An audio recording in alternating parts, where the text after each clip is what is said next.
കൊടും ചൂടിന് ആശ്വാസമായി കണ്ണൂർ ജില്ലയുടെ വിവിധ മേഖലകളിൽ ഇന്നലെ മുതൽ മഴ ലഭിച്ചു തുടങ്ങി. ഇന്തോനേഷ്യൻ ദ്വീപ് സമൂഹങ്ങൾക്ക് സമീപത്തായി ഇന്ത്യൻ മഹാസമുദ്രത്തിൽ ഒരു ചക്രവാത ചുഴി രൂപപ്പെടുന്നതായി കാലാവസ്ഥാ നിരീക്ഷണ വിഭാഗം മുന്നറിയിപ്പ് നൽകി. സംസ്ഥാനത്ത് നീണ്ട ഇടവേളകൾക്ക് ശേഷം ഇന്ന് മുതൽ ചിലയിടങ്ങളിൽ മഴയ്ക്ക് സാധ്യതയുള്ളതിനാൽ കേന്ദ്ര കാലാവസ്ഥാ വകുപ്പ് ഗ്രീൻ അലർട്ടുകൾ പ്രഖ്യാപിച്ചു. വടക്കൻ കേരളത്തിലാണ് മഴ മുന്നറിയിപ്പുള്ളത്. തെക്കൻ ജില്ലകളെ അപേക്ഷിച്ച് വടക്കൻ ജില്ലകളിൽ വളരെ നാളുകൾക്ക് ശേഷമാണ് അലർട്ടുകൾ പ്രഖ്യാപിക്കുന്നത്. ചക്രവാത ചുഴി ശ്രീലങ്ക, തെക്കൻ തമിഴ്നാട് ഭാഗത്തേക്ക് സഞ്ചരിക്കുമെന്നാണ് നിലവിലെ നിരീക്ഷണം. ഈ സിസ്റ്റമാണ് കേരളത്തിൽ ഉൾപ്പെടെ മഴ നൽകുക.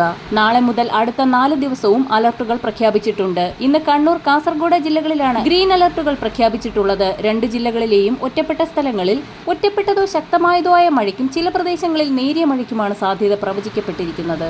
അതിനിടെ കഴിഞ്ഞ 2 ദിവസമായി വടക്കൻ ജില്ലകളുടെ ചിലയിടങ്ങളിൽ അന്തരീക്ഷം കാർമേഘാവൃതമായി വന്നിട്ടുണ്ട്. ചിലയിടങ്ങളിൽ നേരിയ മഴ ലഭിക്കുകയും ചെയ്തിട്ടുണ്ട്. ഫെബ്രുവരി 25-ന് ശേഷം മധ്യ തെക്കൻ ജില്ലകളിലും ഒറ്റപ്പെട്ടതോ നേരിയതോ ആയ മഴയ്ക്ക് സാധ്യത. അതേസമയം സംസ്ഥാനത്ത് താപനില ഉയരുമെന്നും ഇന്നും മുന്നറിയിപ്പ് നൽകിയിട്ടുണ്ട്. ഒറ്റപ്പെട്ട സ്ഥലങ്ങളിൽ ഇന്നും നാളെയും താപനില 2 മുതൽ 3 ഡിഗ്രി വരെ വർദ്ധിക്കുമെന്നാണ് മുന്നറിയിപ്പ്. കാലാവസ്ഥാ വാർത്തകൾ കൃത്യമായി ലഭിക്കുന്നതിനായി ചാനൽ സബ്സ്ക്രൈബ് ചെയ്യാൻ മറക്കാതിരിക്കുക.